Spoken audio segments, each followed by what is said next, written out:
Praise the Lord, God's morning again. एक और सुबह है, दिल की गहराई से धन्यवाद स्तुति करते जाइए, प्रभु की स्तुति करते जाइए। 14 अध्याय पढ़ेंगे आज हम दूसरे राजाओं की पुस्तक में से। दूसरे राजाओं की पुस्तक में से कई सारी चीज़ें थोड़ी आगे पीछे रही होंगी। मैं बार बार बोल रहा हूँ इसके बारे में क्योंकि कई बार लोग, अगर आप पढ़ रहे हैं रेगुलर तो आपको सब समझ में आएगा। अगर नहीं पढ़ रहे हैं, मैं रिक्वेस्ट करूँगा try to keep it continue, लगातार पढ़िए। और अगर आप सुबह नहीं पढ़ पाते तो शाम के समय भी पढ़ सकते हैं, दिन में कभी भी पढ़ सकते हैं। मेरा प्रोग्राम सुबह का है, इसलिए मैं सुबह ही आपके सामने लेकर आता हूँ इसे। आप कभी भी सीख सकते हैं। हमारे कुछ भाई ऐसे हैं जो ये एपिसोड पीछे से देख रहे हैं, तो आज जो मैं 14 अध्याय आपके लिए पढ़ रहा हूँ और वो जो है कुछ अध्याय पीछे हैं, ताकि वो लगातार सुनते आए, रोज उस अध्याय को फॉलो करते हैं। किसी किसी दिन वो 2-2 अध्याय पढ़ते हैं जब उनको और इंटरेस्ट होता है। That's what I am listening, मैं सुन रहा हूँ। आपके कमेंट्स जरूर पढ़ता हूँ मैं, जो भी आप लिखते हैं। 14 अध्याय में पहले वचन में लिखा है, यह है दूसरे राजाओं की पुस्तक 14 अध्याय। इज़राइल के राजा योआश के पुत्र योआश के दूसरे वर्ष में यहूदा के राजा योआश का पुत्र अमस्या राजा हुआ। जब वह राज्य करने लगा तब वह 25 वर्ष का था और यरूशलेम में 39 वर्ष तक राज्य करता रहा। उसकी माता का नाम यहोअद्दीन था, जो यरूशलेम की थी, और वह किया जो यहोवा की दृष्टि में ठीक था, तो भी अपने मूल पुरुष दाऊद के समान न किया। उसने ठीक अपने पिता योआश के से काम किए। उसके दिनों में ऊंचे स्थान गिराए न गए।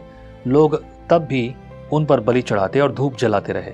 जब राज्य उसके हाथ में स्थिर हो गया तब उसने अपने उन कर्मचारियों को मृत्युदंड दिया जिन्होंने उसके पिता राजा को मार डाला था, परंतु उन खूनियों के बच्चों को उसने मार न डाला, क्योंकि यहोवा की आज्ञा मूसा की व्यवस्था की पुस्तक में लिखी है, पुत्र के कारण पिता न मार डाला जाए और पिता के कारण पुत्र न मार डाला जाए।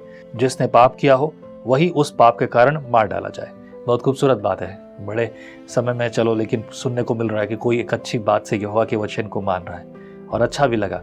बाकी सारी चीज़ें आगे और भी चीज़ें आई हैं। आगे भी बहुत सारे राजाओं की जो है घिनौनी हरकतें, घिनौने काम है।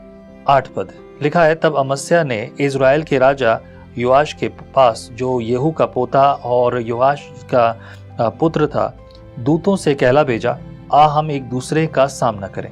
इज़राइल के राजा योआश ने यहूदा के राजा अमस्या के पास यूं कहला भेजा, लबनोन पर की एक झड़बेरी ने लबनोन के एक देवदारू के पास कहला भेजा, अपनी बेटी को मेरे बेटे से विवाह कर दे। इतने में लबानोन में का एक वन पशु पास से चला गया और उस झड़बेरी को रौंद डाला। तूने एदोमियों को जीता है, इसलिए तू फूल उठाए, इसी पर बढ़ाई मारता हुआ घर में रह जा।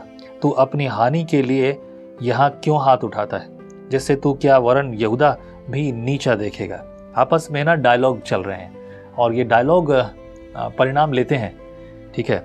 कई बार लेते हैं, कई बार नहीं लेते हैं। Mostly the dialogue has some, है ना, आउटकम।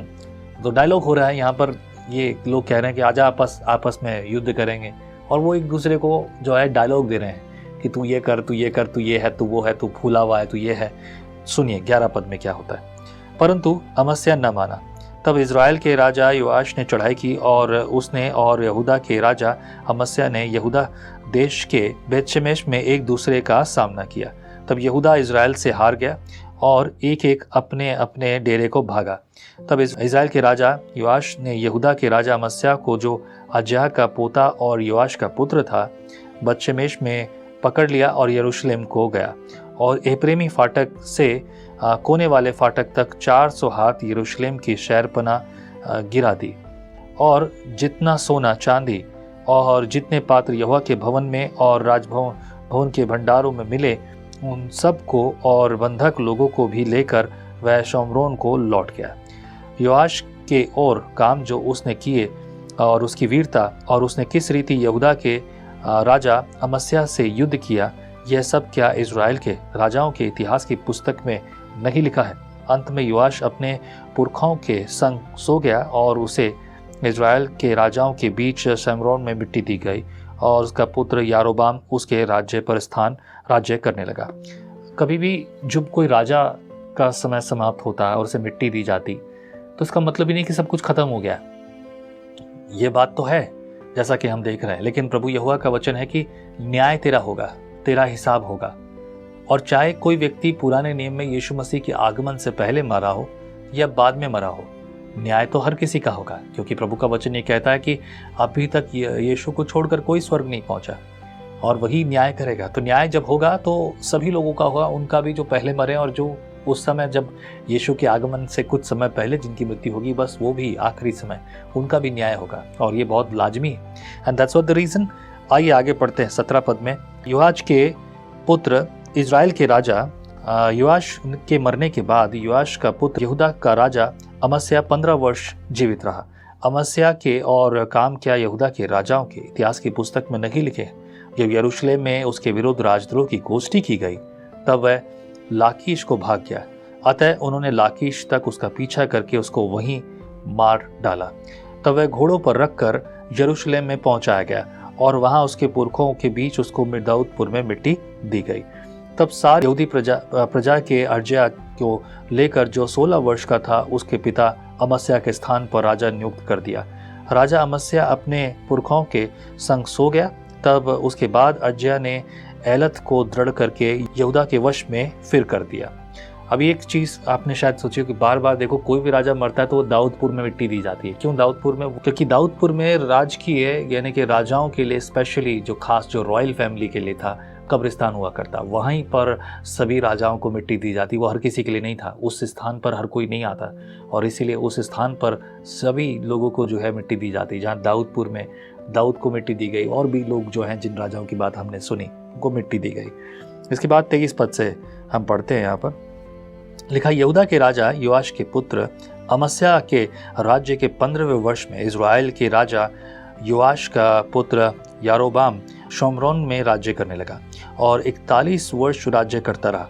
उसने वह किया जो यहोवा की दृष्टि में बुरा था, अर्थात नाबाद के पुत्र यारोबाम जिसने इज़राइल से पाप कराया था उसके पापों के अनुसार वह करता रहा और उनसे वह अलग न हुआ।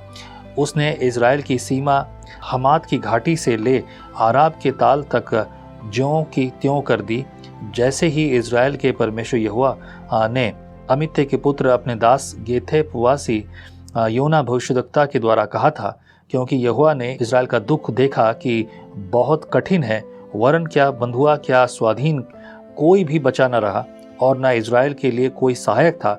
यहोवा ने नहीं कहा था कि इज़राइल का नाम धरती पर से मिटा डालूंगा। अतः उसने योआश के पुत्र यारोबाम के द्वारा उनको छुटकारा दिया। यारोबाम के और सब काम जो उसने किए और कैसे पराक्रम के साथ उसने युद्ध किया और दमिश्क और हमात को जो पहले यहूदा के राज्य में थे इज़राइल के वश में फिर मिला लिया, यह सब क्या राजाओं के इतिहास की पुस्तक में नहीं लिखा है?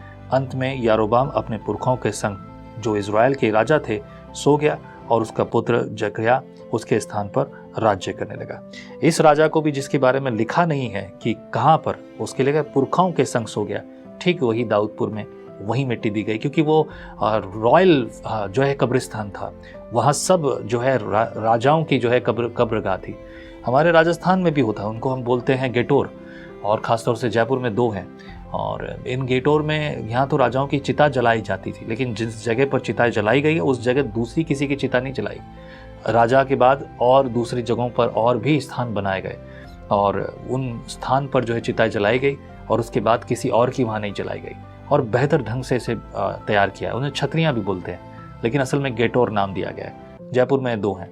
अलग अलग जगहों पर ऐसे स्थान हैं जो कि खास तौर से उनके राजाओं को सम्मान देने के लिए है। सम्मान तो सबको मिला, जो भी है देखते हैं हम, लगभग सबको सम्मान मिला। उनकी अंतिम क्रिया सम्मान के साथ हुई। प्रभु आशीष करे। अगले दिन 15वां अध्याय पढ़ेंगे, प्रभु की स्तुति करेंगे। प्रभु यहोवा बुद्धि दे, ज्ञान दे, ताकि जो प्रभु हम करें वो तेरे नाम को महिमा देने वाला हो। ऐसा व्यवहार ना करें प्रभु जिससे प्रभु हमारे हृदय हमारे जीवन में प्रभु जिससे तुझे घृणा ठहरे प्रभु, लेकिन हम वो करने वाले हों प्रभु तेरे वचन के अनुसार जो तू तेरी प्रेरणा में है।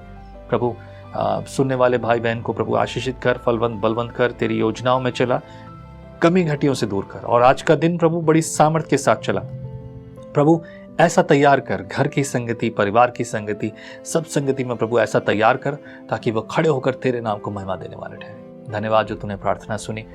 प्रार्थना में यीशु मसीह नासरी के नाम से मांग लेते हैं, आमीन। प्रभु आपको बहुत आज से आशीष दे, नई सुबह के लिए, नए आनंद के लिए नई शुरुआत कीजिए, आमीन। जय मसीह की। परमेश्वर का वचन जीवन देने वाली रोटी है। आओ हम इस जीवन देने वाली रोटी का और मजा लें विजनरी टीवी पर।